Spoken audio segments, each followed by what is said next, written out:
નમસ્કાર મિત્રો, સ્વાગત છે તમારું અમારી YouTube channel Gujarat jobs and ન્યૂઝમાં.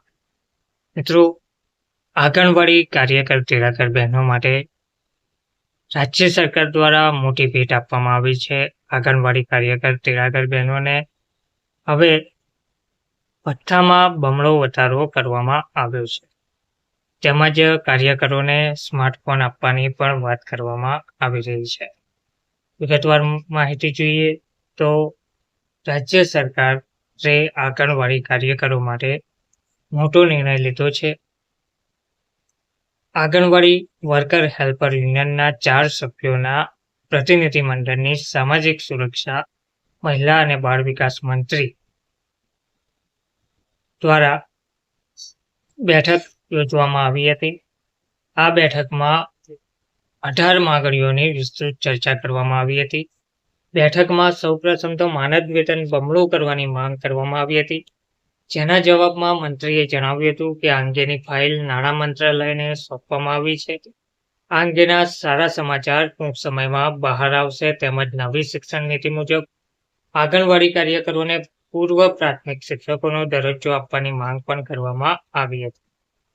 આના જવાબમાં પણ મંત્રી દ્વારા કહેવામાં આવ્યું હતું કે સરકાર આંગણવાડી કાર્યકરોને ECC આપી રહી છે, તાલીમ આપી રહી છે. 3 થી 6 વર્ષની વયના બાળકોને આંગણવાડી કેન્દ્રોમાં પાછા મોકલવા અંગે તેમણે કહ્યું છે કે આ અંગે શિક્ષણ વિભાગ સાથે ચર્ચા ચાલી રહી છે. વર્કરો અને હેલ્પરોને તેમની નિવૃત્તિ દરમિયાન આપવામાં આવતી ખૂબ જ ઓછી ગ્રેચ્યુટીની રકમનો મુદ્દો પણ બેઠકમાં ઉઠાવવામાં આવ્યો હતો, જે વધારવાની સરકારના મંત્રીએ ખાતરી પણ આપી હતી.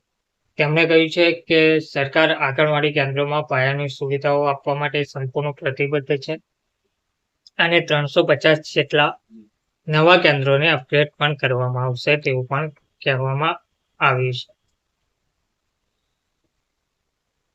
તેમજ ન્યુટ્રિશન ટ્રેકર એપ પર કામ કરવા માટે કામદારોને સ્માર્ટફોન આપવાની માંગણી પણ કરવામાં આવી હતી, જેના જવાબમાં મંત્રીએ જણાવ્યું હતું કે ટૂંક સમયમાં આંગણવાડી કાર્યકરોને સ્માર્ટફોન આપવામાં આવશે અને મોબાઈલ ભથ્થું પણ બમણું કરવામાં આવશે. આ પ્રસંગે મધુકુમારી, ગુરુપ્રીત કૌર ભટિંડા, કવલજીત કૌર, રાજી શ્રીવાસ્તવ, વિમી ભુલ્લર, સીના અગ્રવાલ, સુમનદીપ કૌર પણ હાજર રહ્યા હતા.